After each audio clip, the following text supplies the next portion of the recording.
Assalamualaikum warahmatullahi wabarakatuh. Alhamdulillahi rabbil alamin. Segala puja dan puji hanya milik Allah yang maha menyaksikan, maha mengatur segala-galanya. Tidaklah pertemuan ini terjadi kecuali dengan izin Allah. Semoga selain izin juga Allah ridho. Tidak ada yang bisa mendapat manfaat dari pertemuan ini kecuali Allah memberikan manfaat. Mudah-mudahan Allah yang maha menyaksikan menjadikan pertemuan ini menjadi penguat iman dan penambah amal soleh kita.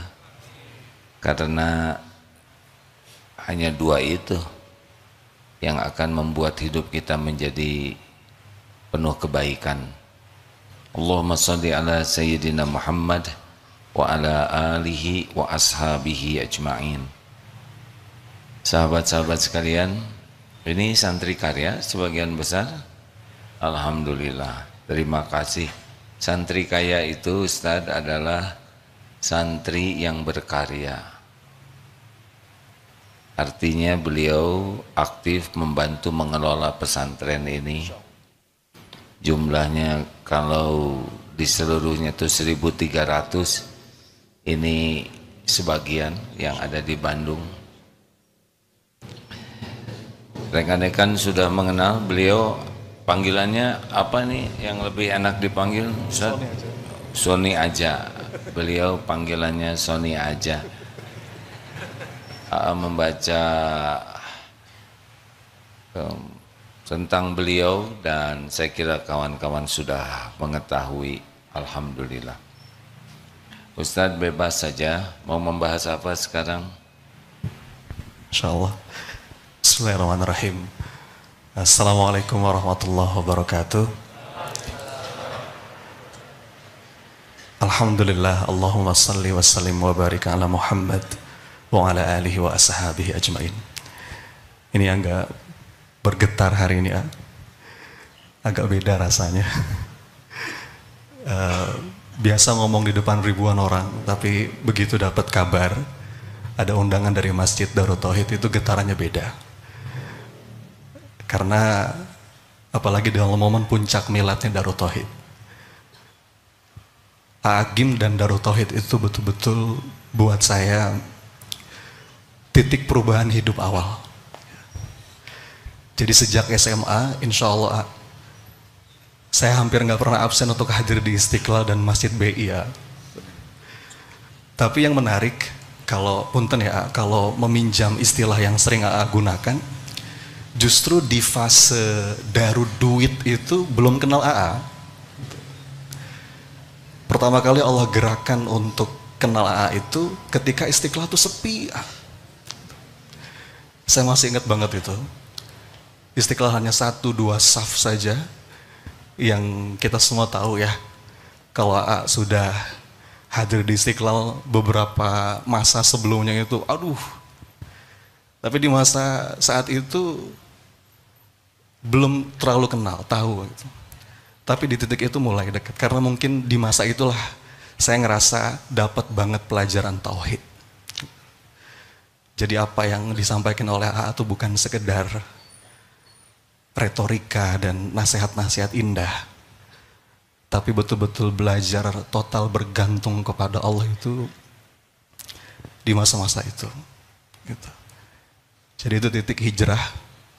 Saya tadi di belakang ngobrol sama para asati, saya sampai bawa kaset-kaset jauh sebelum masa YouTube. Saya koleksi semua kaset-kasetnya Agim, ya, buku-bukunya Agim. Sejak SMA,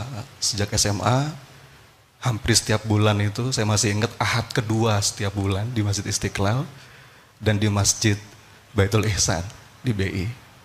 Dari sebelum nikah sampai nikah, ngajak istri saya hadir di sini jadi saksi ya.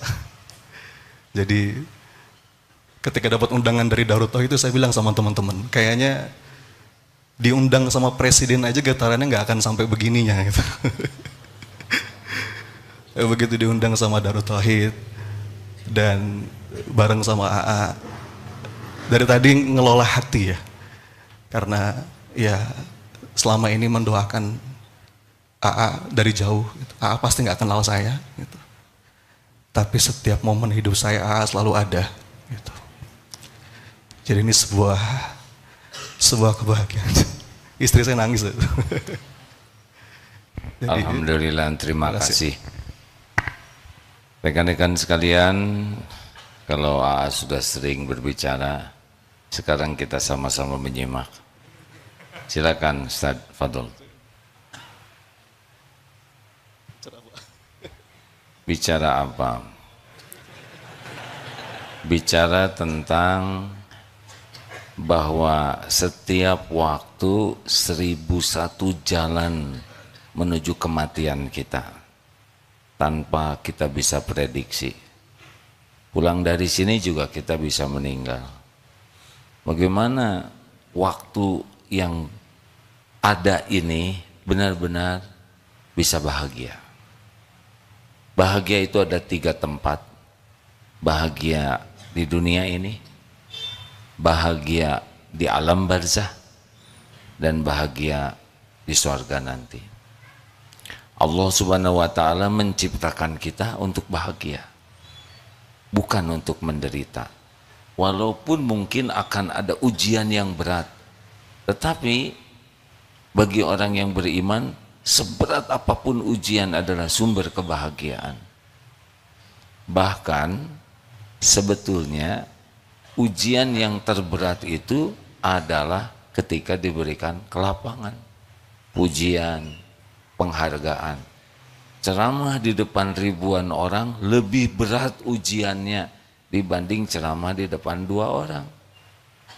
Ujian apa? Ujubnya, riaknya, merasa ilmu kita manfaat jauh lebih berat. Apalagi ribuan orang itu memuji, makin berat.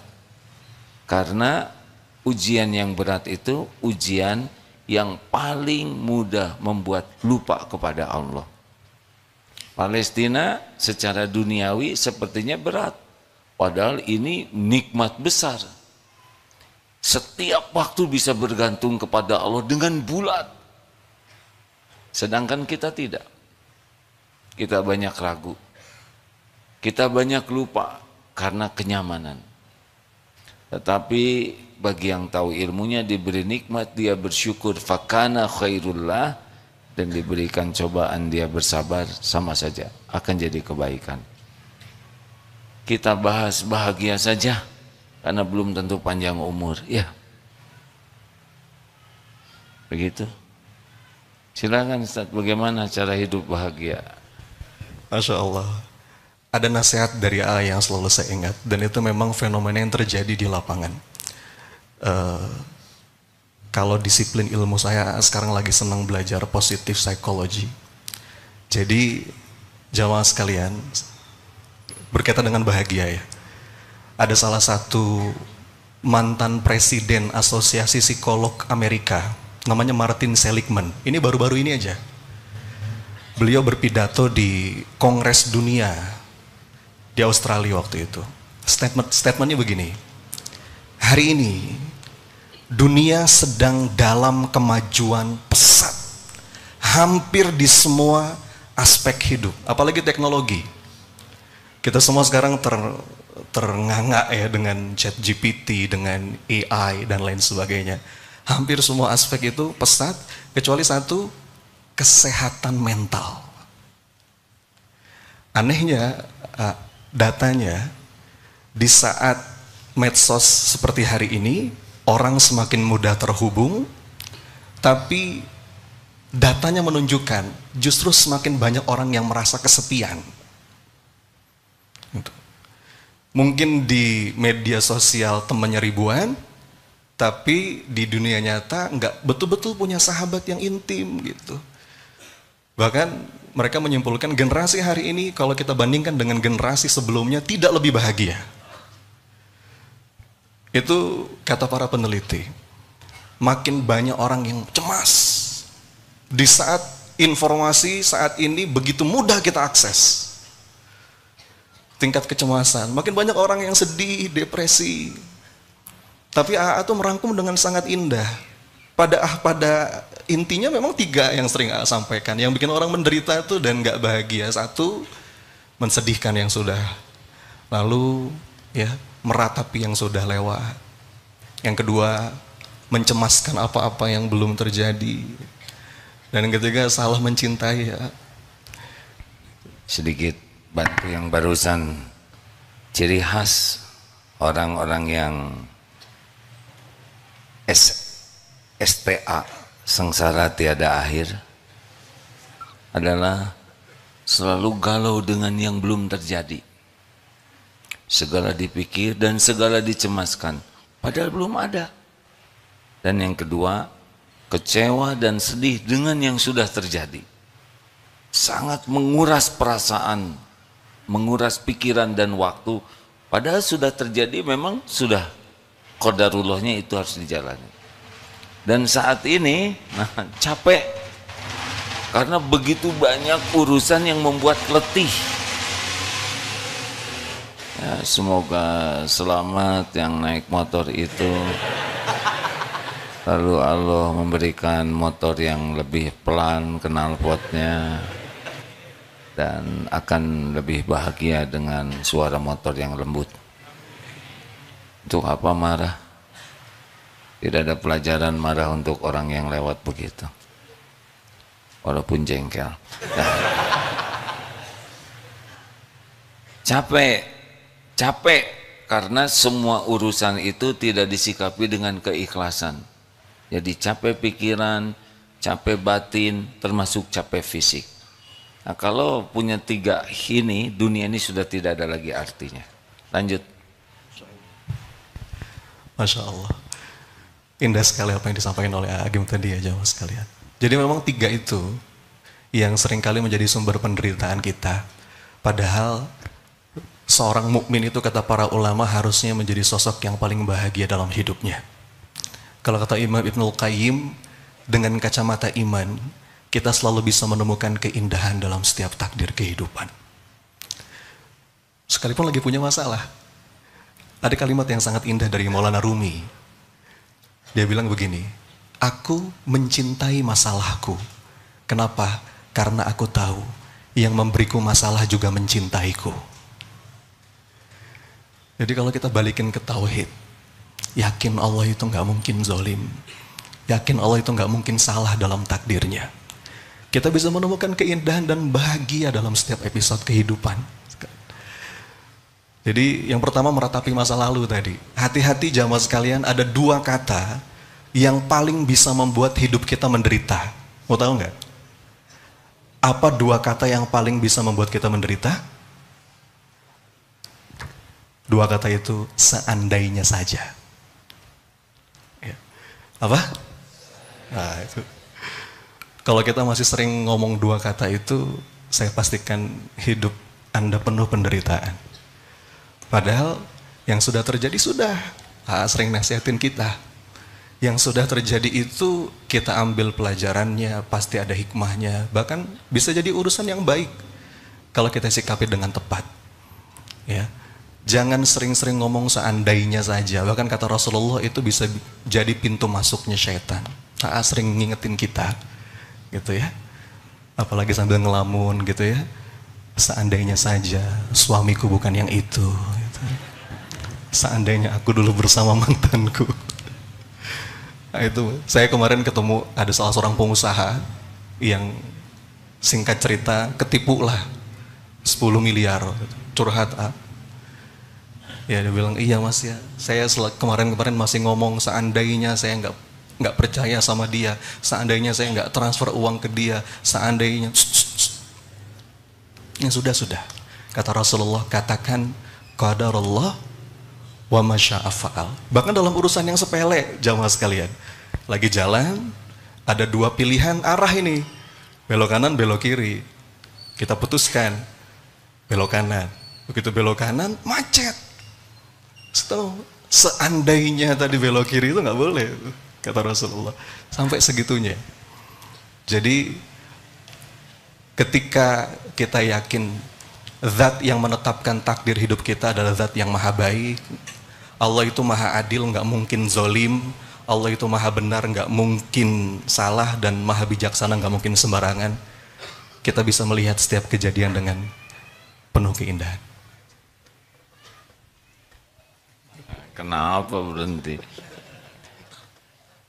Mungkin beliau memberi kesempatan ke AA untuk membaca Mengoreksi. dalilnya ya. Hadisnya sahih, kita sudah sering dengar, al-mu'minul qawi khairun wa ahabbu ilallah minal mu'mini dhaif. Mukmin yang kuat lebih baik dalam segala hal dan lebih dicintai Allah dibanding mukmin yang lemah, dan pada keduanya ada kebaikan. Ihris ala ma yanfa'uk. Antusiaslah, semangatlah dengan apa-apa yang bermanfaat bagimu. Untuk dunia manfaat, semangat. Untuk akhirat manfaat, semangat. Apapun yang membawa manfaat, harus semangat. Wasta'in billah. Tapi ini tidak boleh lepas. Lengket, minta tolong kepada Allahnya. Karena antara ikhtiar dan doa lebih kuat doa. Ikhtiar itu amal soleh, tapi doa amal soleh yang bisa menjadi jalan berubahnya takdir dari satu takdir ke takdir yang lain. Jadi ciri orang yang kuat iman itu selalu semangat, menyempurnakan ikhtiar, dan sangat semangat dalam berdoa. Wala ta'jaz, dan jangan lemah. Kita tidak boleh lemah. Apapun yang terjadi tidak boleh lemah. Wa in asabaka syai'un, dan jika menimpa kepadamu sesuatu, wala taqul lau anni fa'altu kana kadza wa kadza. Jangan mengatakan seandainya saya begini akan begitu. Walakin qul qaddarullah wa ma syaa fa'al. Ini sudah takdir Allah, ini sudah tertulis, ini harus terjadi. Allah berbuat apa yang dikehendakinya. Fa innal lau taftahu amal syaitan. Karena perkataan seandainya itu membuka pintu tipu daya setan. Jadi yang sudah lalu qadarullah. Kalau itu menyakitkan, terima dan tobat. Kalau nasi jadi bubur, terima sambil cari cakoy, ayam, kacang polong, kerupuk, kecap sudah dibuang goreng, dan gepuk, begitulah ya. Jadi sudah tidak bisa diapa-apakan lagi yang sudah terlalu. Sudah selesai. Sudah selesai. Tinggal ridho dengan episode yang sudah terjadi, ambil hikmahnya, kalau itu pedih, tobat. Sudah, tidak usah diungkit-ungkit. Maka kalau nanti nikah dengan seseorang, startnya dari mulai ijab kabul. Tidak perlu ditanya, dulu punya pacar enggak? Mau apa? Dulunya sudah selesai. Tolong kepada para istri, kalau marah jangan ngungkit-ngungkit ya. Gitu kan? Ya. Lanjut. Sekarang masa depan. Saya mah enggak connect di sini ya. Bagian. Tapi ada satu obat kesedihan itu ya. Karena sedih itu sebuah keniscayaan, jamaah sekalian. Nabi aja pernah sedih. Nabi Yakub sedih ketika kehilangan anaknya Nabi Yusuf alaihissalam, dan dia akui kesedihan itu kan. Qala innama ashku bathi wa huzni ilallah. Bahkan Rasulullah itu ada satu masa yang kata para ulama disebut dengan tahun kesedihan. Ketika ditinggal wafat istri tercinta Ibunda Khadijah binti Khuwailid al-Kubra. Sedih manusiawi. Ketika ditinggal pamannya wafat dalam keadaan belum beriman, dan puncaknya itu ketika di Taif, ya. Rasul dengan hati yang masih terluka datang ke Taif, tapi disambut dengan Rasul dihinakan dengan sehina-hinanya, diludahi, dicaci, berdarah-darah, dilempari batu, sampai malaikat menawarkan, kita tahu ceritanya ya. Tapi ada sebuah doa yang sangat indah yang Rasulullah lantunkan dalam puncak kesedihannya itu. Doanya begini, fa illam takun alayya ghadabun fala ubali lakal utbah hatta tarda. Itu kira-kira terjemahan bebasnya begini jamaah. Ya Allah, mangga ya Allah, apapun yang hendak engkau tetapkan dalam hidup hamba, sehat, sakit, kaya, miskin, lapang, sempit, dipuji, dicaci, dijunjung, dibanting, didekati, dijauhi, mendapatkan atau kehilangan. Lakal utbah hatta tardo. Asal satu aja ya Allah. Asal dengan ini engkau ridho. Asal dengan ini engkau maafin hamba ya Allah. Asal dengan ini engkau makin sayang sama hamba ya Allah. Asal dengan ini engkau mencintai hamba ya Allah. Maka aku gak peduli apapun yang engkau tetapkan. Selama engkau gak marah. Fa illam takun alayya ghadabun. Asal engkau gak marah ya Allah, semua baik-baik saja. Jadi jamaah sekalian, pasti kita ngalamin sedih, tapi jadikan sedih itu sebagai sarana untuk berharap semoga dengan itu Allah ridho sama kita, Allah maafin kita, ya, Allah sayangi kita. Dan yang kedua tentang mencemaskan masa depan, ya, itu juga bisikan-bisikan syaitan, khauf. Makanya kan kalau dalam Quran itu definisi kebahagiaan, la khaufun alaihim walahum yahzanun. Tenang. Yang di depan dia nggak takut, yang di belakang dia nggak sedih. Dan obat untuk mengatasi kecemasan itu berserah, bulat. Sering ngajarin tawakal Allah. Tawakal Allah. Dan itu akan membuat dada kita lapang. Para ulama itu ngajarin di antara ingredients, ya, bahan baku dari lapang dada itu ada iman, ada tawakal. Ada sebuah doa yang sangat indah. Saya senang banget doa ini. Ketika ada salah seorang ulama minta kepada Allah agar dadanya lapang. Doanya washrah suduraha bifaidil imani bik wa jamilit tawakkulli alaik. Ya Allah, lapangkan dadaku. Yang pertama dengan iman yang melimpah, dan yang kedua dengan kepasrahan yang indah. Obat cemas itu intinya adalah menyerahkan segala sesuatu yang memang di luar jangkauan kita kepada Allah. Tugas kita berjuang, setelah itu tenang, nitip, ya, gitu lah. Usia berapa? Usia saya sama seperti usia Darut Tauhid, 33 tahun. 30, setengah umur berarti ya. Satu hal yang tidak bisa dikejar oleh orang muda adalah pengalaman orang tua.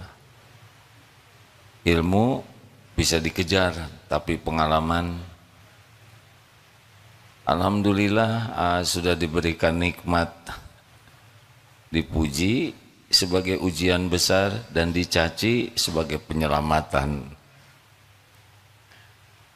Benar seperti yang dikatakan bahwa orang itu menderita karena kurang tawakal. Seakan-akan segala urusan itu sesuai saja dengan pikirannya. Tidak ribet hidup ini, hadirin. Yang belum terjadi itu belum tentu terjadi. Udah stres, tidak terjadi, rugi. Belum tentu ada umur. Kita mati seperti Pilpres 2024, kenapa ikut stres? Pertama, bukan saudara capresnya. Yang kedua, belum tentu hidup. Dan juga kalau hidup belum tentu Pilpresnya ada. Tidak tahu, benar? Apa yang paling penting, Tuhan kita itu Allah, bukan presiden. Apa pusingnya? Dari dulu juga sudah ganti-ganti presiden. Tetap saja saudara jadi tua, ya kan? Bagaimana yang akan datang? Udah, doa yang banyak. Kalau cemas, ya doa dan pasrahkan total. Mau diapakan saja diri kita. Dengar sahabatku yang baik, tidak ada yang lebih sayang kepada kita selain Allah. Kita gak begitu sayang kepada diri kita. Apa cirinya kita kurang sayang? Kita berbuat maksiat. Maksiat itu mencelakakan diri. Tidak ada yang membuat kita celaka selain dolam tu nafsi. Kita kurang sayang. Mata berzina, mulut bicara berlebihan, sia-sia, dusta, gibah, pikiran jarang ingat Allah, kita tuh celaka oleh diri kita sendiri. Allah terus menutupi aib kita, membimbing kita dengan ilmunya supaya kita bisa tobat. Berbagai cara Allah lakukan, dengan letih, dengan sakit, dengan difitnah, diganggu, susah, supaya rontok dosa kita. Jadi kalau nanti Allah melakukan sesuatu kepada kita, itu pasti karena kasih sayangnya. Tidak ada yang lebih menyayangi kita selain pencipta kita. Maka diapain saja oleh Allah, terima, nikmati saja. Kalau kita ridho, faman radiya fallahu ridho. Allah ridho kepada kita. Yang membuat kita menderita karena kita, maaf ya, sotoy, sok tahu. Maka latihan ridho ini luar biasa. Ridho dengan yang sudah, tidak ada yang harus kita ribetkan. Dunia ini enggak worth it sama sekali untuk bikin kesel, jengkel, sakit hati. Apa dunia ini kan? Omongan orang apapun enggak ada apa-apanya. Cuman getaran udara merambat ke telinga. Cuma itu. Coba menghina ke AA, pasti balik ke dirinya sendiri dosanya, ya kan? Nyebut monyet, gak akan jadi monyet. Kalau ada orang yang nyebut monyet, ya sudah, nggak apa-apa. Berarti dia belum tahu monyet. Atau memang kita mirip. Rekan-rekan sekalian, sama juga ingat yang akan datang, tapi ya saya belum tentu hidup. Yang kedua, belum tentu terjadi. Yang ketiga, minta saja ke Allah berlindung. Yang keempat, ya sudah, kalaupun nanti yang kita cemaskan terjadi, ya nggak apa-apa, jalanin saja. Pasti baik, pasti yang terbaik dari Allah. Ya, pengalaman menjalani Darut Tauhid ini, ya ngalir saja. Yang ribet itu adalah kita bersandar kepada selain Allah, itu yang ribet. Berharap dari selain Allah, itu ribet. Sudah punya istri belum? Yang belum, ya nggak apa-apa, ya saya nggak bisa menolong. Tahu, ini istrinya ada di sini. Penderitaan seorang istri itu terlalu cinta sama suami, terlalu banyak mikirkan suami daripada ingat Allah, terlalu berharap dari suami. Kalau penyakit lelaki, terlalu takut ke istri itu. Dua-duanya merusak tauhid. Nah, jalanin aja. Rencana boleh, bikin rencana yang bagus ya. Studi kelayakan, pokoknya apapun yang manfaat sempurnakan. Doa, udah itu pasrah, sudah. Jadi kalau bagus jadi, kalau enggak usah jadi, enggak apa-apa. Relax saja. Semuanya jadi amal soleh. Silakan. Ayo udah, ayo. Saya kan bagian ganjel aja. Ya, terkait dengan yang tadi ada satu kalimat indah yang disampaikan oleh Syekh Ibnu Athaillah As-Sakandari dalam kitab Al-Hikam yang sering bahas juga. Arih nafsaka minat tadbir fama qama bihi ghairuka anka la takum bihi li nafsik. Istirahatkan dirimu untuk sesuatu yang memang udah ada yang ngatur. Ya.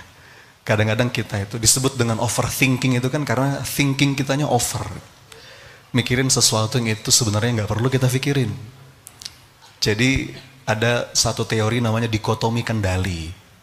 Ada sesuatu yang itu dalam kendali kita, ada sesuatu yang itu di luar kendali kita. Ya. Dan ada kabar bahagianya. Sesuatu yang di luar kendali kita tuh nggak dihisap sama Allah. Omongan orang, sikap orang, itu dalam kendali apa di luar kendali? Jadi nggak usah dipusingin. Itu nggak ada hisapnya. Yang dihisap itu apa yang ada dalam kendali kita. Ya.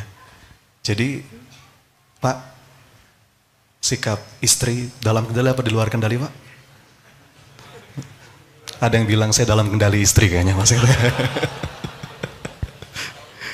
termasuk sikap anak. Yang dalam kendali kita apa? Jadi teladan yang baik. Punten Bapak Ibu, banyak orang belajar ilmu parenting, tapi kok nggak works. Kenapa? Karena salah mindset. Seakan-akan belajar ilmu parenting itu adalah bagaimana mengubah anak.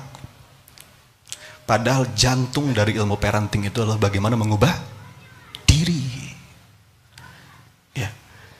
Jadi innaka la tahdi man ahbabta walakinallaha yahdi may yasha. Kata Allah, kita tuh nggak bisa ngasih petunjuk kepada siapapun yang kita cintai bahkan.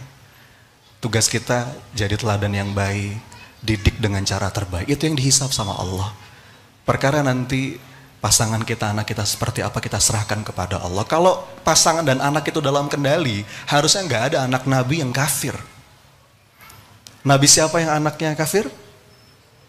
Nabi Nuh alaihissalam. Nabi siapa yang istrinya kafir? Nabi Lut alaihissalam. Wanita solehah siapa yang suaminya kafir? Siti Asia, istrinya Fir'aun. Nabi siapa yang ayahnya kafir? Nabi siapa yang pamannya kafir? Terus kita Nabi siapa? Jadi kadang-kadang kita overthinking, kita sibuk memikirkan apa-apa yang di luar kendali kita. Sempurnakan. Agim sering ngajarkan tugas kita dalam menyempurnakan ikhtiar. Karena itu yang akan dihisap sama Allah. Apa yang ada dalam kendali kita, sempurnakan. Jangan sampai atas nama tawakal kita sembarangan dalam ikhtiar. Sering ngajarin kita kayak begitu. Tapi yang di luar kendali kita serahkan kepada Allah. Jadi itu mungkin. Ini penting nih para suami, tenang menghadapi istri itu ya. Tenang, dan nggak tenang juga memang begitu. Kenapa kita dianjurkan menghindari perdebatan? Karena bukan kata-kata kita yang bisa mengubah pikiran orang. Kita marah, istri mendengar lebih marah, makin marah. Yang senang setan, dua-duanya jadi corong setan. Wa idza khatabahumul jahiluna qalu salaman. Kalau ada orang jahil di sini, orang yang tidak bisa mengendalikan dirinya, kata-katanya, apa yang kita lakukan? Tenang saja. Kalau kita tenang, kita melaksanakan apa yang Allah perintahkan. Tanggungan Allah yang menenangkan yang sedang tidak baik ke kita, bukan kita. Misal ya, suami dicemburui oleh istri. Misal, pernah dicemburui tidak? Berarti sayang ya. Tapi cemburunya misalkan luar biasa, dicurigai terus. Tapi kita tidak salah, tenang saja. Allah tahu kita tidak sesuai dengan prasangkanya. Enggak usah, kamu tuh gimana, cemburu terus, pusing saya. Mau apa begitu? Allah tahu kita tidak melakukannya. Ya, memang ini episodenya diuji oleh Allah. Bisa tidak kita tetap tenang? Kita tidak bisa memaksa istri untuk percaya ke kita, enggak bisa. Pertama saudara memang wajahnya kurang bisa dipercaya, ya enggak? Terus track recordnya memang baru kali ini jujurnya, ya. Tenang saja, jawab baik-baik. Sumpah juga tidak usah, saya berani disembelih berkali-kali, mau apa?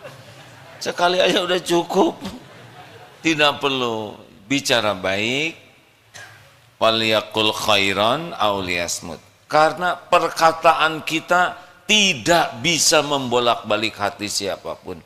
Kita bicara tuh supaya disukai Allah, itu saja. Maaf ya, seperti sekarang ceramah ini, apa yang bisa dilakukan oleh saya kepada saudara?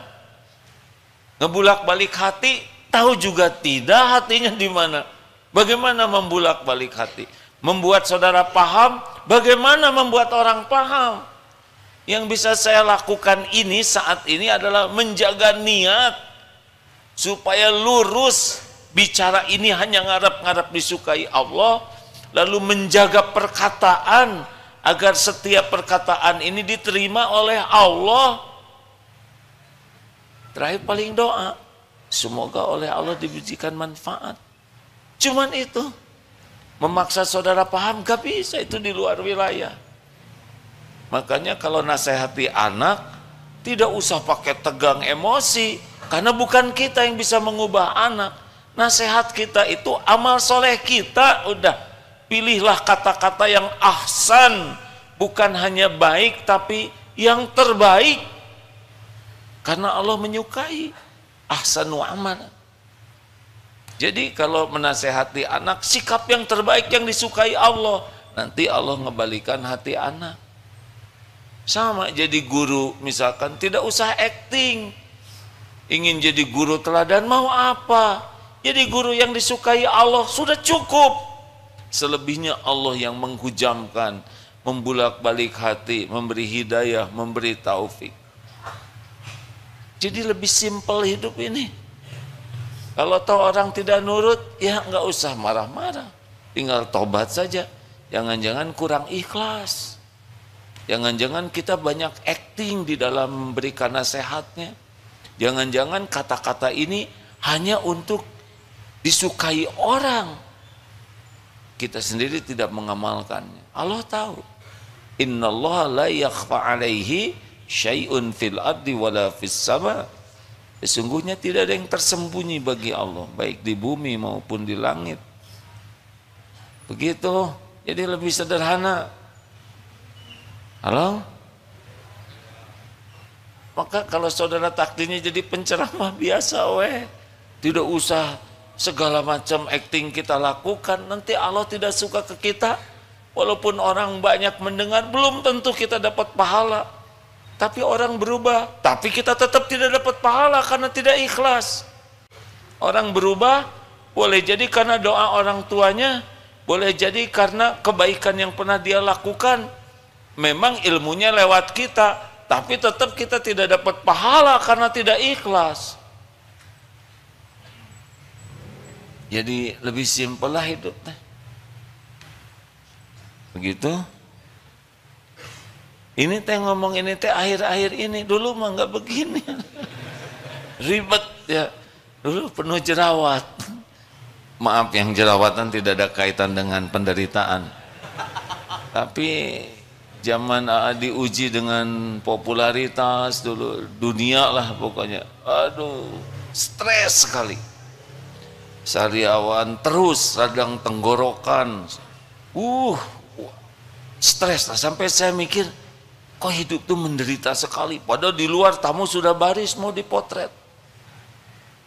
Jadwal TV begitu padat, gak ada waktu untuk ke orang tua, untuk belajar.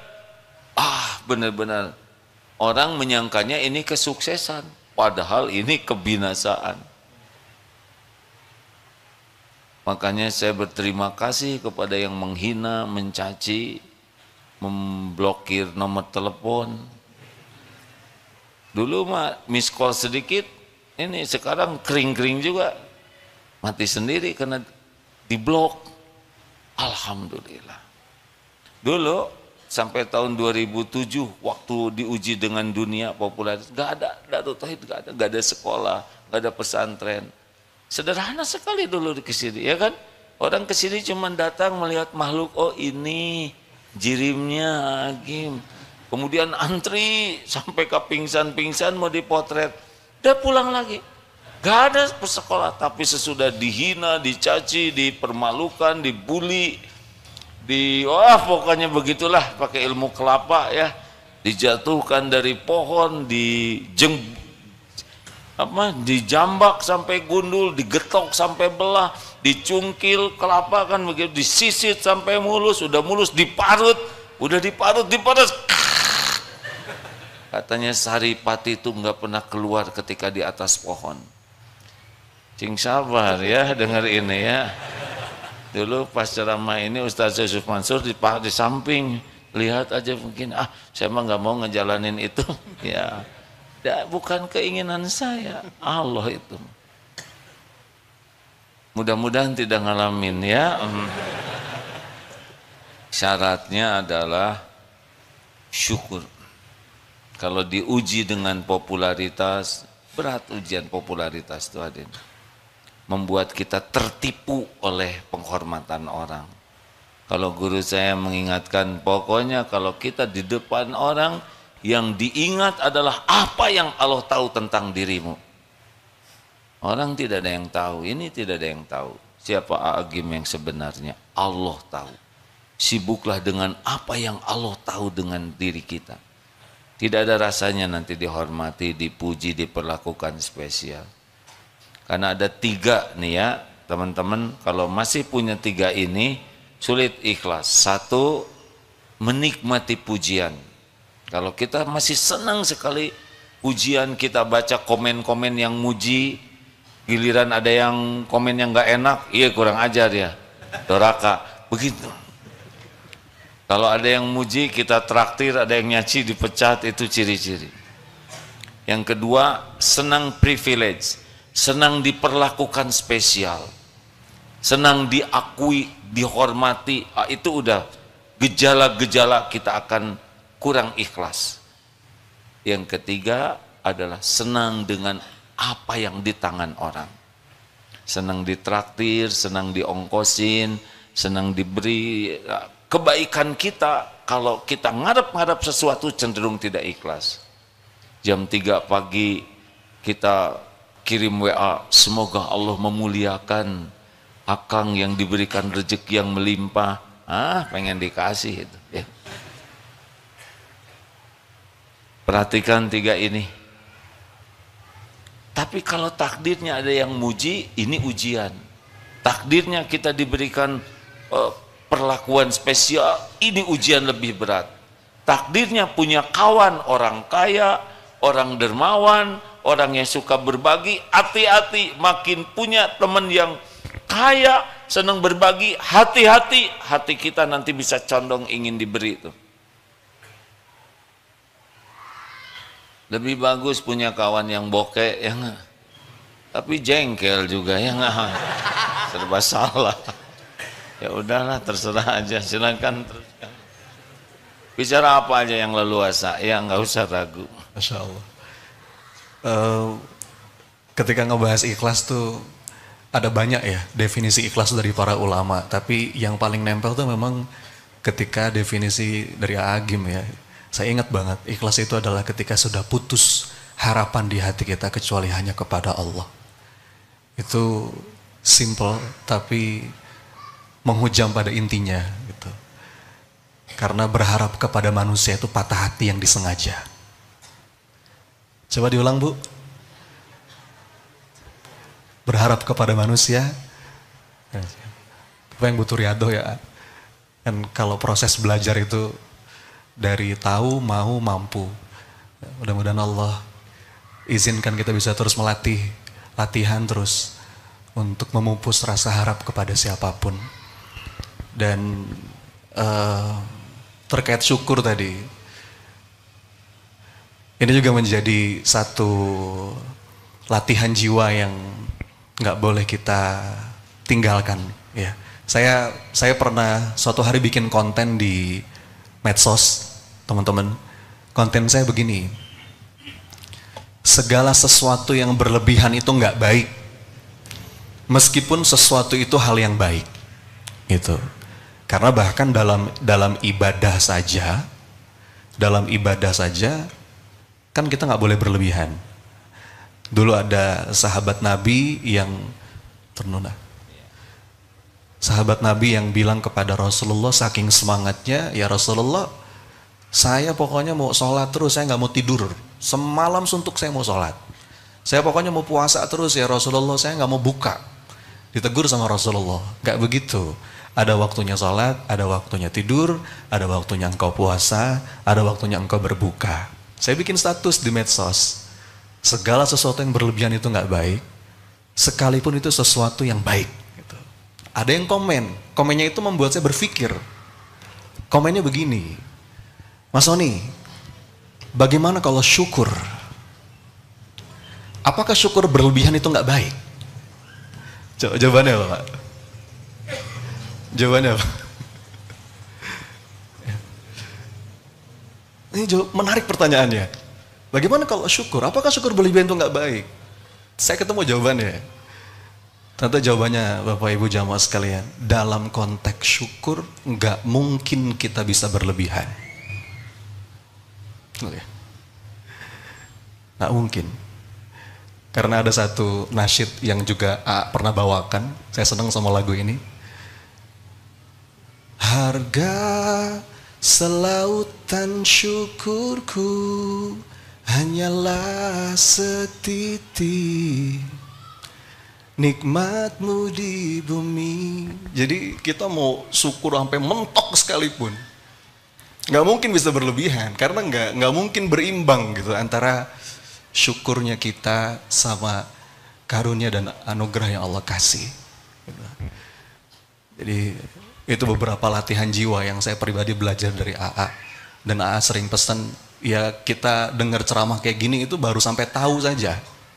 Proses belajar itu kan dari tahu, dari nggak tahu jadi tahu, ikut pengajian jadi tahu, dapat ilmu, lebih dalam lagi mau, jadi bukan cuman sampai teori tapi udah menghujam ke dalam jiwa, ada tekad, tapi ada satu proses lagi dari mau menjadi mampu. Nah untuk menggeser dari mau menjadi mampu itu butuh riyadhah, butuh mujahadah, butuh latihan, dan itu nasihat yang selalu saya ingat dari AA. Kita sering jengkel dengan orang yang tidak sesuai dengan keinginan. Padahal beliau itulah yang bisa mematangkan diri kita. Ketika kita berharap kepada seseorang dan orang itu tidak sesuai harapan, itulah riyadhah kita. Jadi kalau setiap keinginan terkabul, itu lebih berat ujiannya. Lebih sering kita dikecewakan, itu membuat kita lebih terlatih. Jadi kalau kita ada yang, maaf ya, kalau suami punya istri yang punya kepekaan luar biasa, semuanya teh dikoreksi ya. Misalkan bangun, tutup dong mulutnya, itu rezeki ya. Sik atuh tong sagala dicarek, justru membuat kita makin tahu kesalahan kita. Ada orang yang kenapa sih semuanya dibikin salah, kenapa sih ribet sekali, justru itu karunia Allah dibanding istri yang membiarkan suami kentut sembarangan, keteknya bau, lebih bau esan. Bukan bau-bau beliin odoran, itu terlalu muluk buat kita. Perkataan yang tidak enak menggugurkan dosa, tapi isinya bisa menggugah kita, harusnya berterima kasih. Ada yang mengatakan istri yang baik itu yang selalu ya, justru yang berani mengatakan tidak, kalau itu akan mencelakakan. Kita harus mulai mempersepsi perilaku orang yang menurut kita bermanfaat itu jangan yang yes man, yang segalanya sesuai, justru itu bisa menumpulkan diri kita. Orang yang menghina, menyakiti, menolak, memfitnah, itulah sebetulnya bagian karunia Allah yang membuat kita terlatih lepas berharap dari makhluk. Biasanya orang kalau ada keinginan langsung minta ke orang. Ini akhwat ya, akhwat di luar kendali saya. Ini ikhwan, misal istri ingin dibelikan tas atau sepatu baru, gimana jawabannya? Coba, mana yang punya istri? Gimana dek? Jawab. Pak, belikan saya sepatu baru, gimana? Insya Allah siap kalau ada uangnya. Pakai ada uangnya, ganjal tuh ya enggak? Pasti kata dari dulu juga ngomong gitu. Ayo, ayo, mari. Lalu doa, ya Allah, Engkaulah satu-satunya yang membuat semua sepatu jadi jelek misalkan. Nggak usah gitu doanya, nggak usah gitu, terlalu dramatis. Kenapa kita nggak minta ke Allah, betul? Ya Rob, kalau ini baik mudahkan, kalau sepatunya udah banyak, tiap kerudung warnanya ada sepatunya. Ini berlebihan. Tapi kalau disebut berlebihan jadi bertengkar. Doa ke Allah. Ajak ke toko. Sok ibu milih ya, mana yang ibu suka, nanti bilang ke bapak, bapak tunggu di musola. Sok. Ya Allah. Ini serius. Ini sederhana tapi benar. Kita jarang mengandalkan Allah. Kalau sepatu udah banyak kayak gitu, pelit mah pelit Pak, yang hindari pertengkaran, andalkan Allah. Termasuk misal sedang ngomel, misal lapor kepada pemilik bibir. Ya Allah, hanya Engkau. Ya Allah, hanya Engkau yang menenangkan. Na'udzubillahi. Apa qomat kamit? Ya lagi menenangkan diri. Allah andalkan. Kita jarang mengandalkan Allah hanya untuk membuat tenang. Kalau kita dicurigai dan kita benar, andalkan Allah. Ya Allah, Engkau tahu saya tidak salah. Hanya Engkau yang bisa membulak-balik hati sambil tobat. Pasangannya adalah tobat. Karena kepahitan kita tolong, ampun ya Allah. Karena situasi yang tidak enak itu diundang oleh dosa kita. Jadi untuk hal-hal kecil andalkan Allah dalam segala hal. Termasuk kalau ada kebutuhan yang sangat pribadi suami istri, minta dulu ke Allah. Allah yang membulak-balik hati. Gak akan sakit hati kalau minta ke Allah.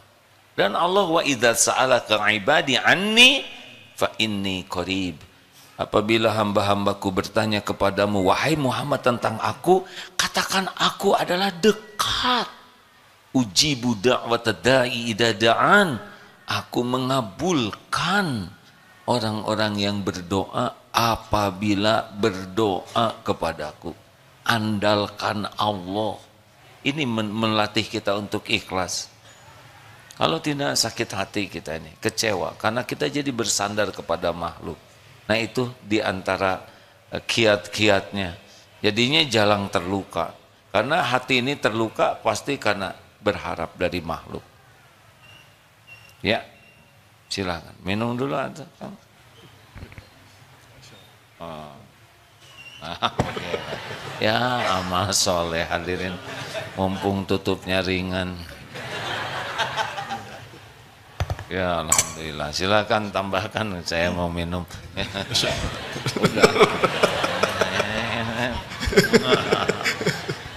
Bismillah. Alhamdulillah. Apa yang barusan saya sampaikan itu juga satu inti kehidupan gitu, bahwa itu selalu ngajarin, dan ini mudah-mudahan bisa kita pakai terus setiap saat dalam hal sekecil apapun tuh ngadu sama Allah. Mengadu kepada Allah. Bahkan Rasulullah dalam sebuah hadis, untuk urusan sandal yang putus aja bilang ke Allah. Coba saya mau nanya Bapak Ibu, jujur ini ya, pernah nggak kita sandal putus terus ngangkat tangan, ya Allah, sandalku putus ya Allah? Pernah? Ternyata ada hadisnya Pak. Untuk urusan sekecil itu aja kata Nabi, mengadulah kepada Allah. Dan kalau kata Syekh Ibnu Athaillah di kitab Al-Hikam yang setiap Kamis AA bahas, itu ada dua rasa. Yang ini memang harus kita latih terus, kita tumbuhkan terus, agar doa kita itu betul-betul bertenaga. Yang pertama rasa hina, yang kedua rasa butuh. Coba diulang Pak. Kata Syekh Ibnu Athaillah, kalau seorang hamba datang ke Allah dengan bawa dua rasa itu, doanya akan menjadi powerful.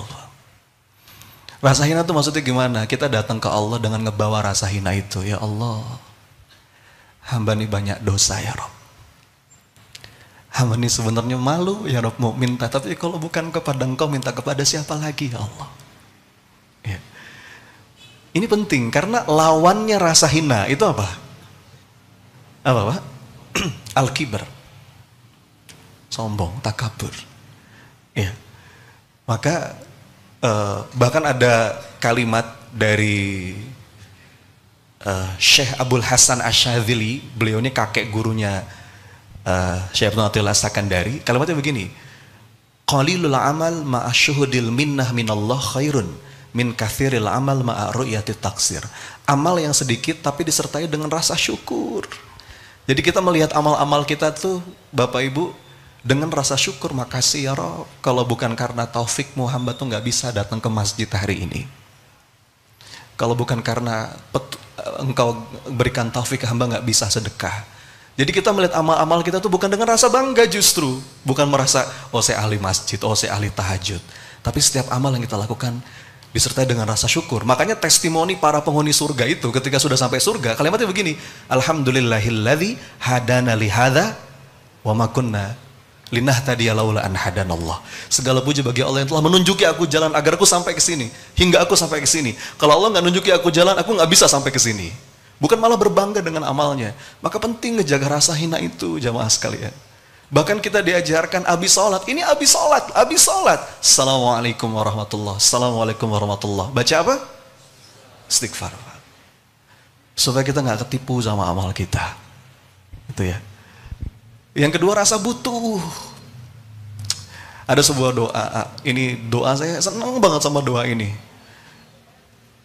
Doa ini menggabungkan keduanya. Ini doa mengemis kasih sayang Allah. Tapi saya nggak tahu ini riwayatnya.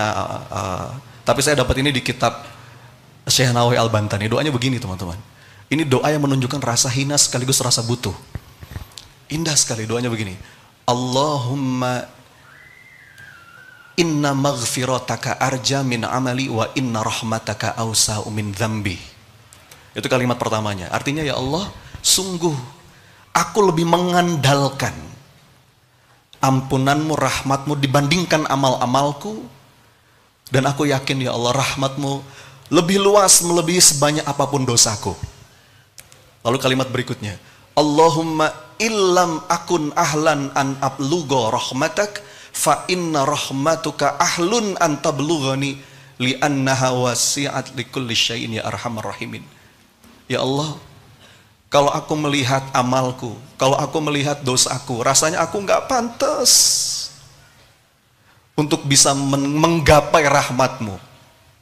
Nggak pantas. Agim sering bilang, coba sedekah mana yang betul-betul ikhlas, sholat, berapa kali sholat kita yang betul-betul khusyuk, berapa banyak amal kita yang betul-betul berkualitas.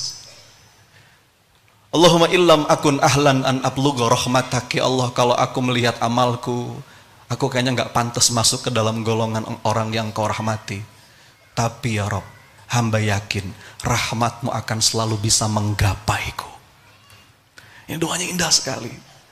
Ada rasa hina, rasa butuh. Datang ke Allah dengan sepenuh rasa butuh. Bahkan dalam urusan sekecil apapun. Dan ngedidik anak.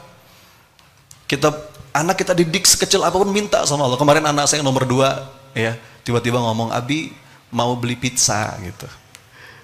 Ya, diajarin sama AA kan, bilang dulu sama Allah. Nah, Abi rezekinya dari Allah. Langsung diangkat tangan. Ya Allah, teteh mau pizza, amin. Baru saya pesan GoFood gitu. Itu ngajarin anak kita untuk hal sekecil apapun, mengadulah kepada Allah. Dan setelah rasa butuh, ya, rasa hina, patuh, ya, tadi uji budak watadai idadaan, patuh pasrah. Agim saya masih ingat, Agim ngajarin patuh pasrah. Sudah patuh pasrah. Dan berserah atau pasrah itu tanda beriman. Sama kayak anak saya kalau diajak, kan kita biasa punya waktu ya, ayah bunda, punya waktu sama anak, jalan gitu ya sebulan sekali quality time. Anak saya itu yang pertama kalau saya ajak, mau kemana? Jawaban dia apa? Terserah Abi aja. Kenapa? Karena dia tahu kalau abinya yang ngajak, pasti abinya ngajak ke tempat yang terbaik. Bahkan pernah saya ajak ke playground, dia seneng. Dia selalu puas gitu dengan apa yang abinya kasih. Jadi kalau saya ajak, mau kemana? Terserah abi, ngikut. Ya.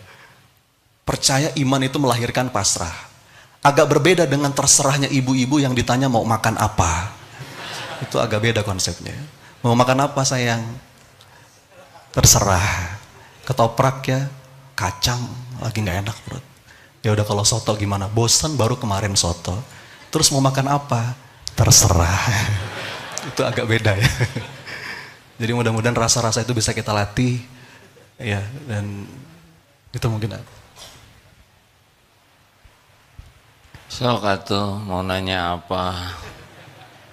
Ini forum relax ya, forum yang disampaikan oleh beliau itu bagian penting dari kehidupan sehari-hari kita.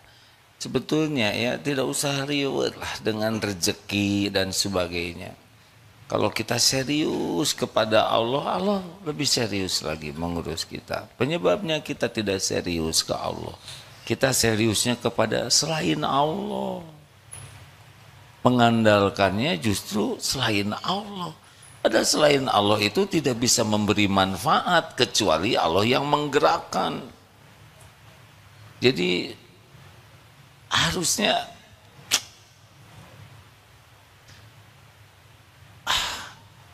dengan Allah tuh asyik begitu, setiap waktu dimanapun bisik-bisik terus kepada Allah. Wa huwa ma'akum aynama kuntum wallahu bima ta'maluna basir. Dan dia Allah bersamamu dimanapun kau berada, dan Allah Maha melihat apapun yang engkau kerjakan. Asik saja dengan Allah. Bicara saja. Wahai yang Maha menatap, saya sedang galau, engkaulah yang menenteramkan. Ampun ya Allah. Salat saya jarang khusyuk, ibadah jarang sungguh-sungguh, baca Quran juga seadanya. Ampun ya Allah, mata ini tidak terjaga. Engkau tahu setiap yang dilihat, dilirik. Ampun ya Allah, tadi bicara berlebihan, engkau dengarkan semua perkataan. Ada bohongnya, ada ditambah-tambah, ada dengkinya, astagfirullah. Asik begitu setiap waktu dengan Allah. Pasti beda hidup ini. Kita sibuk dengan selain Allah. Allahnya hanya sisa. Padahal yang punya segala-galanya Allah. Yang menentukan segala-galanya Allah. Tapi kita sisa ke Allahnya tuh, tidak sungguh-sungguh. Salat kita juga asal saja. Dan kita tidak menyesal salat kita tidak khusyuk. Jadi kesimpulannya kita tuh salah fokus, akhirnya gaplok, gagal fokus ya. Harusnya semuanya ke Allah terus, ke Allah lagi ya. Nah, gimana semuanya milik Allah? Benar? Semuanya dalam genggaman Allah. Semuanya hanya bisa terjadi dengan izin Allah, dan yang paling tahu yang terbaik adalah Allah. Jadi mengherankan sekali kalau ke Allahnya tuh sisa waktu. Aneh. Itulah sumber masalah kita, ke Allahnya sedikit keseriusannya. Dan jangan risau walaupun ilmu kita dikit, kalau sungguh-sungguh Allah bakal nuntun. Walladzina jahadu fina lanahdiyannahum subulana wa innallaha lama'al muhsinin. Al-Ankabut 69. Allah kalau melihat kita sungguh-sungguh, nanti Allah tambah lagi ilmunya. Begitulah hadirin, gak ribet hidup ini mah. Gak ribet beneran. Yang ribet itu kita gak serius ke Allah. Lebih sering lupa, lebih berharap dari selain Allah, lebih sibuk penilaian orang daripada sibuk penilaian Allah, lebih sibuk ingin diakui oleh orang, ingin dipuji oleh orang. Jadi orang aja, padahal orang yang kita harapkan itu juga nggak akan memberi manfaat kalau Allah tidak menggerakkan. Aslinya mah hidup hanya dengan Allah. Kalaupun kita hablum minan nas, ya karena Allah aja yang nyuruh gitu. Aslinya mah kalau nggak ada perlu-perlu mah nggak usah ngobrol dengan orang, nggak usah ketemu orang. Tapi karena disuruh oleh Allah, jadilah kita ketemu untuk memberi manfaat, gitu, ya kan? Bukan untuk mendapatkan sesuatu, minta-minta dari makhluk. Jadi kesimpulan stres itu karena kebanyakan mikir, kurang zikir. Harusnya bagaimana? Ini nyari yang nggak tahu jawabannya. Harusnya bagaimana, Dek? Nah, kreatifnya belum tahu kan? Harusnya bagaimana? Harusnya tiap mikir jadi zikir. Karena mikir bakal terus-terusan. Terus wae dengan Allah. Gitu. Mau apa lagi? Kita lagi nunggu mati, ya kan? Berikan aja yang terbaik.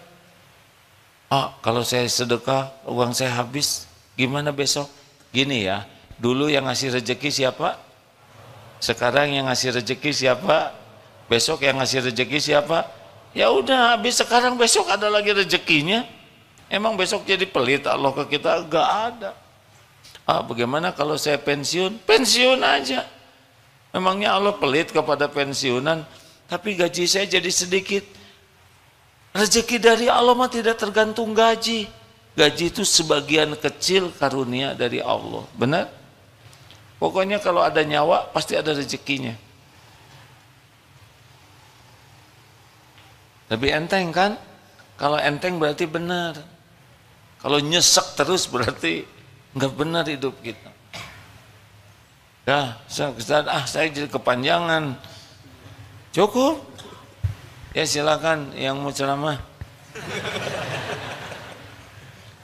Silakan tanya jawab ya. Boleh mikrofonnya ada yang ini aja. Tapi kabelnya terbatas ini. Boleh maju? Ya, apa-apa ini bisa. Maaf ya. Bismillah, izin bertanya. Assalamualaikum warahmatullahi wabarakatuh. Dede Indra dari Santri Karya SMA Darut Tauhid. Izin bertanya, alhamdulillah bersyukur dan juga sangat bahagia melihat AA dan juga Ustadz Sony Abikim di majelis yang mulia ini. Saya mengenal Ustadz Sony dari PPA Institute, Ustadz. Dari sejak 2019 begitu, dan setiap kali menyimak kajian Ustadz Sony luar biasa begitu ya. Dan yang ingin ditanyakan Ustadz, di konsep PPA, pola pertolongan Allah itu ada dua konsep yang paling saya ingat dan sampai hari ini masih belum paham sepenuhnya begitu. Mohon Ustadz bisa menjelaskan. Yang pertama, Ustadz pernah menyampaikan berkenaan dengan semakin gelap maka semakin terang. Itu yang pertama. Yang kedua, the miracle. Miracle itu ada di balik dinding pemahaman. Mohon izin untuk berkenan dijelaskan. Terima kasih.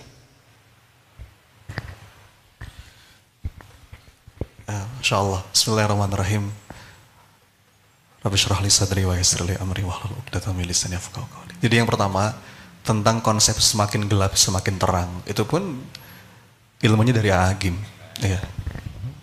Lagi udah nggak usah disebutin. Saya mau nanya jamaah sekalian. Nih ada center ya. Mana center? Nah ini kelihatan nggak? Kelihatan ya. Sekarang saya punya kuis. Gimana caranya? Tolong cari cara agar cahaya di handphone saya ini kelihatan lebih jelas, kelihatan lebih terang. Gimana caranya? Yes. Gimana caranya? Nah, kalau saya minta misalkan sama DKM, tolong Ustaz matikan semua lampu, jangan ada yang dinyalakan, gelap total, makin jelas nggak kira-kira? Betul ya? Saya nggak tahu ayah bunda jamaskan kegelapan apa yang sekarang sedang melanda hidup kita.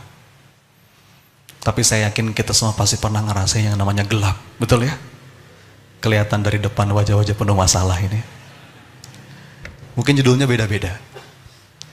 Ada yang gelapnya urusan finansial. Berat. Gitu. Apalagi setelah pandemi kemarin banyak yang belum bisa recover. Kejebak hutang, dirumahkan, penghasilan gak jelas. Ada orang lain yang mungkin finansialnya baik-baik saja, gelapnya yang lain, turbulence kehidupannya yang lain. Ada yang sama keluarga, pasangan, ada yang dikasih sakit sama Allah.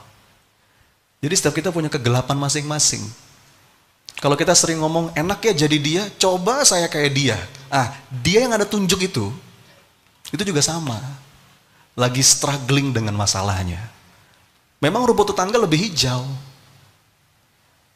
Kemarin saya baca tulisan di Instagram bagus, tulisannya begini, jangan cuman lihat rumput tetangga yang lebih hijau, tapi cek juga tagihan listriknya gitu. Kadang-kadang kita ngalamin gelap, tapi justru dengan gelap itu cahaya Allah itu makin terang, analoginya gitu kan. Kadang-kadang itu justru di titik kita yang kita rasa, titik terendah, hidup itu sedang gelap, tapi justru Allah menggelapkan semua cahaya-cahaya dalam hidup kita, bahasa Agim, agar kita kembali total bergantung kepada Allah.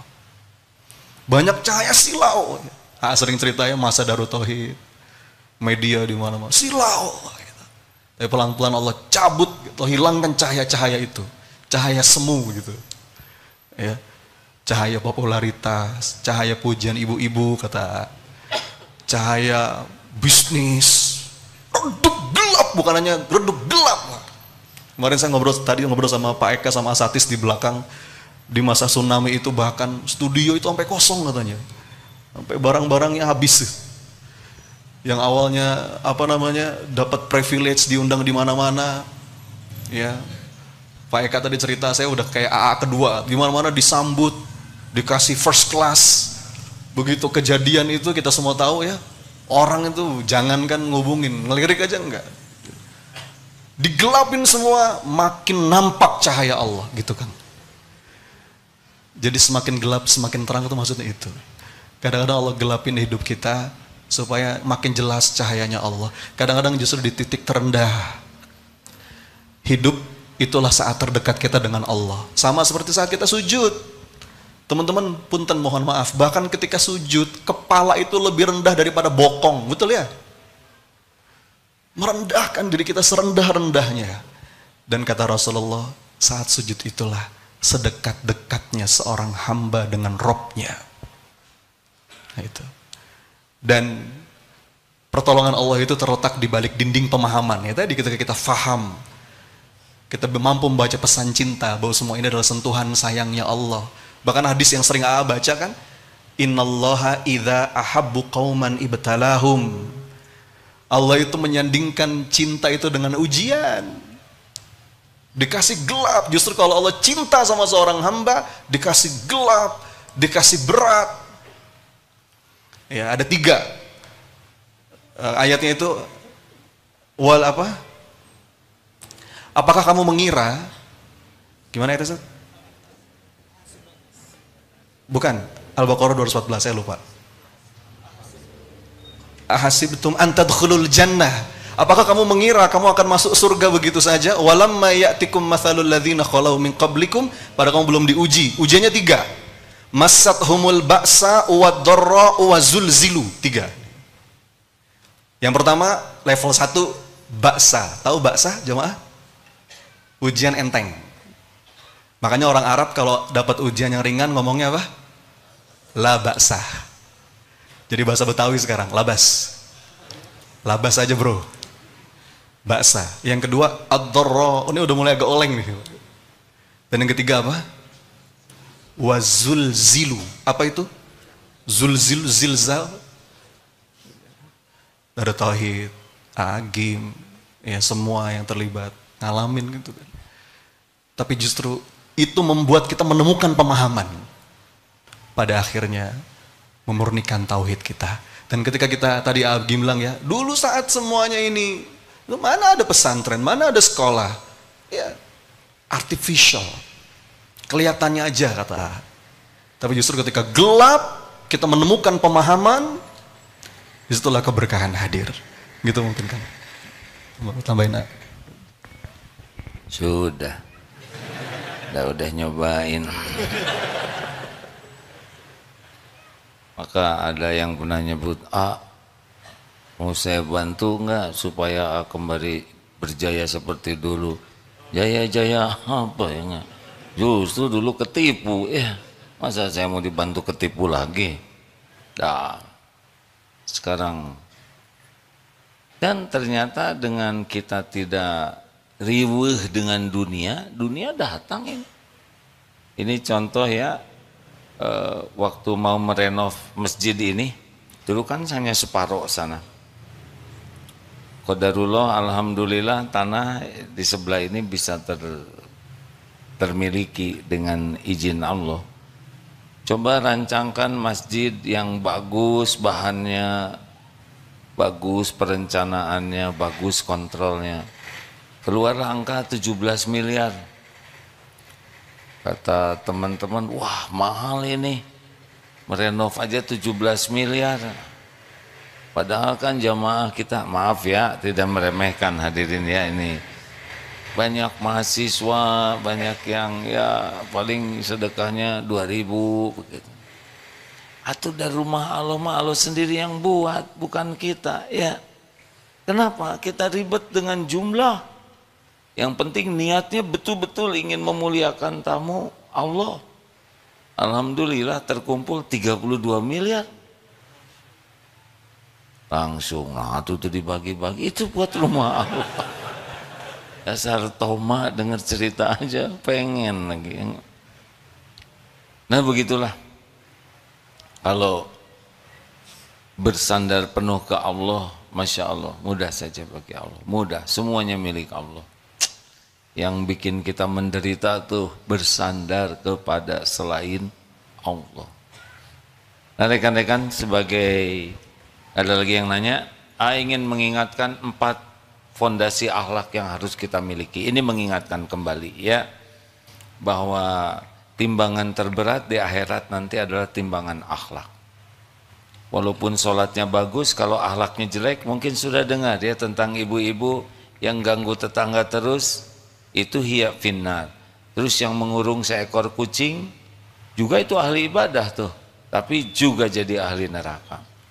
Nah karena ini ahli ibadah juga nggak begitu ya, maka ingat hadis Abdullah bin Amr bin As yang tentang ada seorang yang berjanggut, pemuda yang pegang terompah tuh akan masuk ahli surga sampai 3 kali. Lalu Abdullah bin Amr bin As minta izin untuk nginap di rumahnya dan menginap selama 3 malam dan tidak kelihatan tahajud.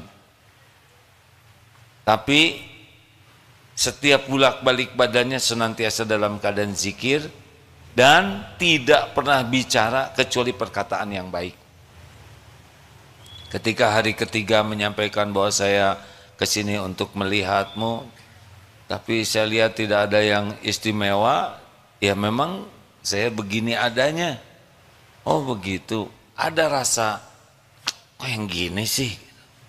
Itu ghil namanya. Kemudian ketika akan pulang, cuma ada satu yang tidak ada di hati saya. Saya tidak ada rasa tidak suka, ghil dengan nikmat yang Allah berikan kepada hamba Allah.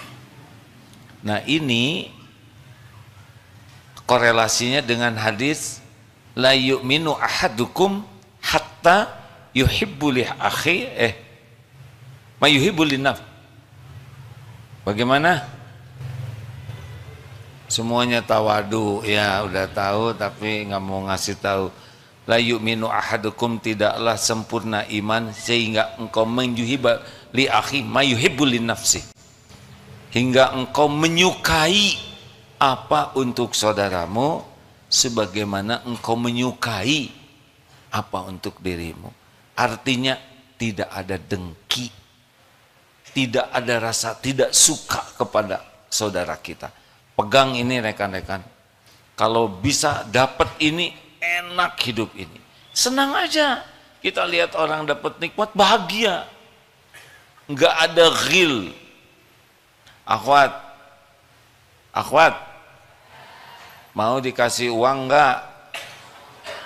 Pakai dolar Singapura aja lah ya, masing-masing 10 lembar, 1000-an. Jadi berapa? 100 juta seorang, cukup nggak? Mau tidak? Kalau mau, kalau tidak, yang jelas bisa diijabah. Mau? Baik, 100 juta per orang. Paling berapa orang? Nah untuk ikhwan, karena ini kaum lelaki ya, 500 juta lah per orang, mau? Nah, langsung, yang kalau ketemu kaumnya katanya gitu. Padahal ngarang aja udah dengki itu. Kemarin ibu mau dia ongkosin nggak ke Singapura 4 hari di sana, semuanya dijamin, tiket, hotel, mau. Nah untuk bapak-bapak umroh ya, ya, cuman ngarang, tetap we dengki hadirin. Siapa yang mau ngongkosin ya? Mengerti enggak? Kita mah ngarang aja udah busuk hati. Ya sama tentang sedekah. Coba potong uang 5%, dapat 1.050.000 ya. Gak miskin-miskin, naik. Coba potong 10%, dapat 1 juta berapa? 100. Jadi kalau gaji 4 juta, sedekahnya berapa? 400 ya. Naik lagi 3 bulan kemudian, potong 20%. Terus 3 bulan naik lagi. Lihat nggak wajahnya, ya kan? Beda ya kan? Baru aja rencana, udah tegang begitu. 5% senyum, 10% mulai mikir cicilan, 20% nggak bereaksi gini. Tadinya mau saya naikkan 40%, tapi stroke penting. Kita mah baru denger rencana aja udah stres. Harusnya mah tenang, udah nggak dipotong ya kan. Terus ada yang nyeletuk, gimana? Kalau dapat uang sekarang gimana? Misal ya.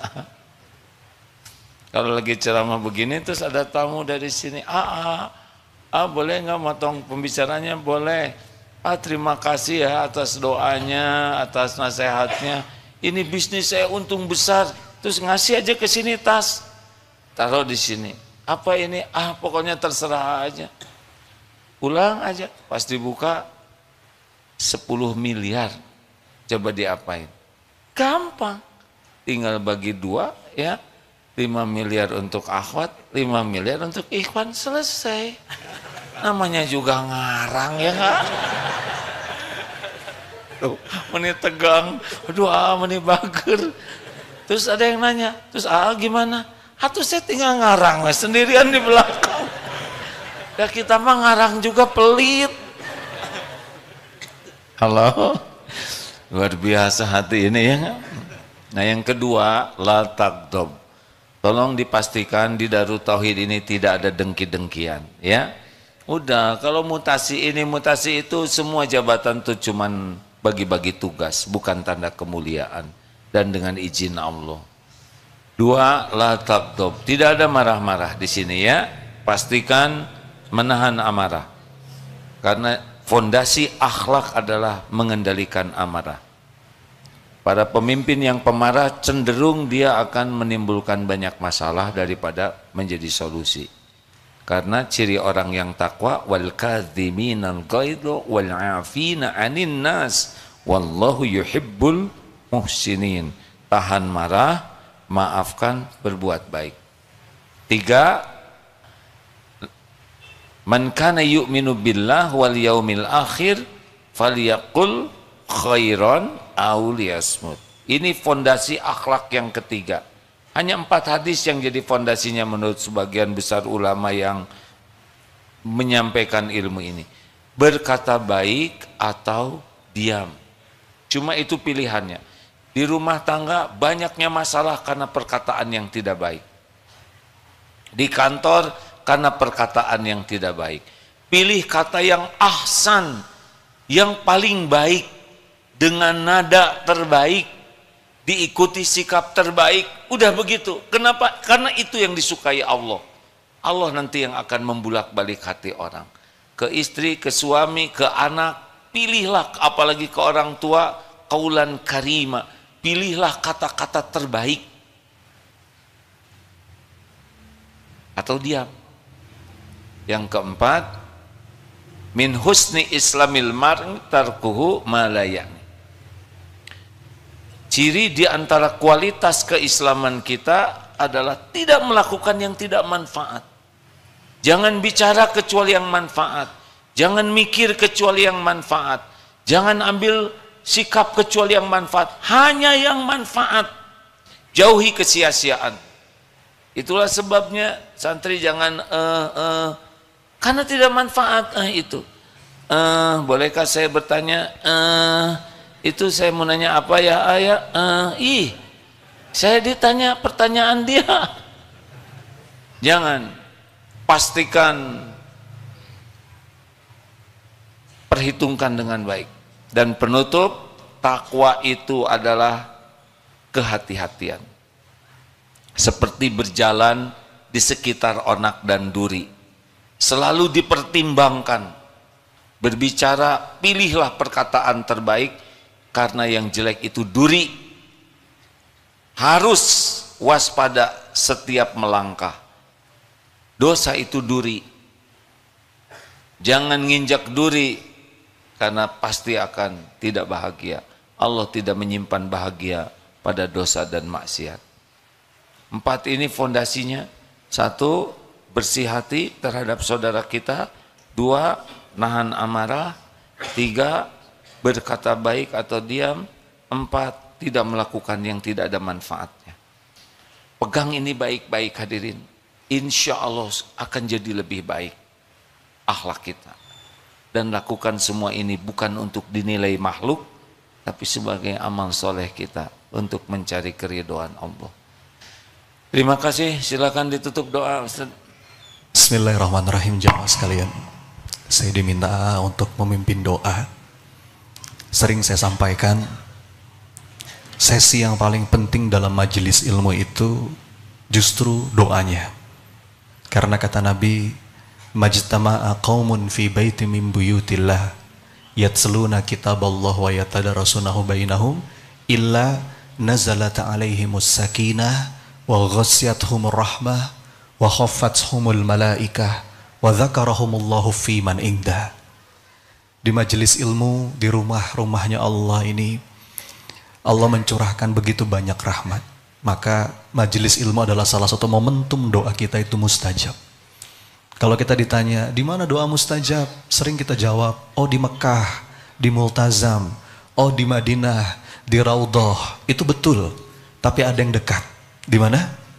Salah satunya di majelis ilmu. Maka mari kita hadirkan hati, Bapak Ibu, kita angkat tangan kita sambungkan hati kita ke Allah. Kita mulai dengan istighfar sepenuh rasa. Astagfirullah. Astagfirullah. Astagfirullah. Salawat kepada Nabi. Allahumma salli wa sallim wa barik ala Muhammad wa ala alihi wa ashabihi ajmain. Duhai Allah yang maha mendengar, sepelan apapun doa kami. Duhai Allah yang maha menatap pertemuan kami hari ini. Duhai Allah yang maha tahu segala isi hati. Ya Allah, catatkan ya Rabb, siapapun yang hadir pada hari ini, tiap langkahnya Engkau jadikan penggugur dosa. Catatkan ya Allah, siapapun yang hadir pada hari ini, tiap langkahnya Engkau jadikan pemberat amal kebaikan. Kami datang ke sini ya Allah, enggak ada niat lain kecuali ingin belajar jadi hamba yang lebih baik. Ya Allah, karuniakanlah kepada kami ilmu yang bermanfaat. Allahumma inna nas'aluka ilman nafi'an wa rizqan thayyiban wa qalban khasi'an wa amalan mutaqabbala. Duhai Allah, lembutkan hati kami ya Rabb.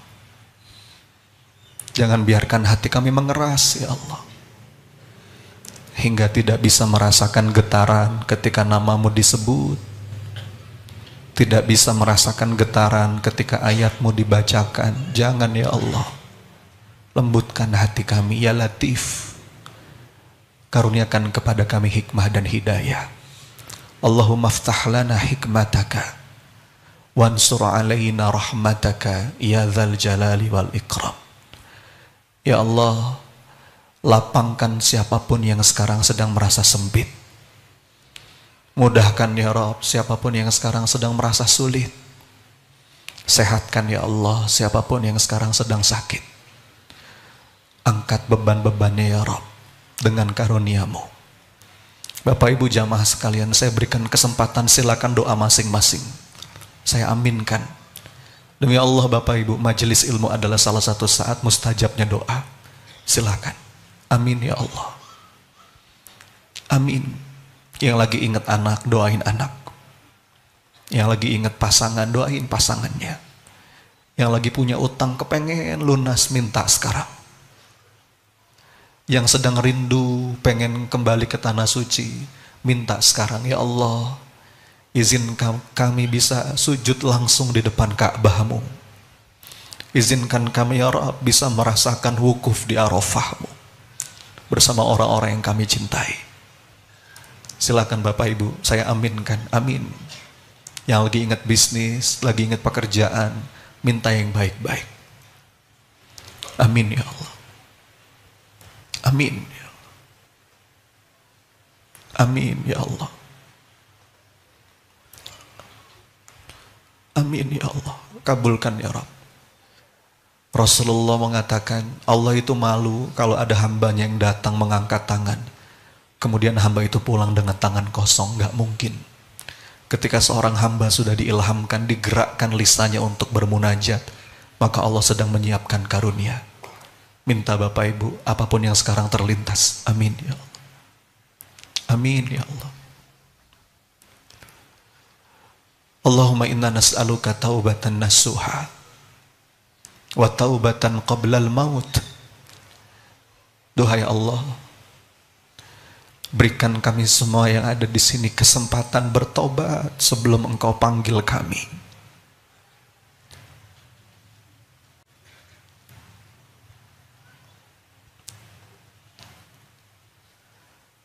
Allahumma inna nas'aluka al-husnil khatimah wa na'udzubika min su'il khatimah. Ya Allah, jadikanlah akhir hidup kami nanti akhir hidup yang baik.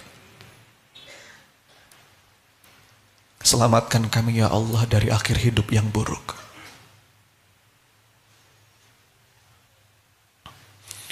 Rabbana atina min ladunka rahmah wa hayyi' lana min amrina rasyada. Ya muqallibal qulub, tsabbit qulubana ala dinik. Duhai Allah, jadikanlah sisa usia kami betul-betul di jalan manfaat. Ampuni ya Rabb segala kesia-siaan yang selama ini kami lakukan. Allahumma inna maghfirataka arja min amali wa inna rahmataka awsa'u min dhanbi. Allahumma illam akun ahlan an ablugha rahmatak fa inna rahmatuka ahlun an tablughani li'annaha wasi'at likulli syai'in ya arhamar rahimin. Ya Allah, kami butuh Engkau rahmati, kami butuh Engkau ampuni ya Rabb. Kalau kami melihat amal-amal kami gak pantas rasanya, tapi kami yakin ya Allah, rahmat-Mu maha luas, melebihi segala sesuatu. Ya arhamar rahimin, irhamna. Ya arhamar rahimin, irhamna. Rabbana zalamna anfusana wa illam taghfir lana wa tarhamna lanakunana minal khasirin. Ya Allah, kami sering menzolimi diri kami sendiri. Kami rugi ya Rabb jika Engkau tidak maafin kami, jika Engkau tidak merahmati kami. Tuntun kami ya Rabb. Allahumma inna nas'alukal huda wat tuqa wal afafa wal ghina. Karuniakanlah ke dalam hati kami rasa cukup atas apa yang Kau bagikan. Rabbana atina fid dunya hasanah wa fil akhirati hasanah wa qina adzabannar. Karuniakan kepada kami ya Allah kebahagiaan dunia dan akhirat. Rabbana wa taqabbal du'a ya sami'at du'a. Amin, amin ya rabbal alamin.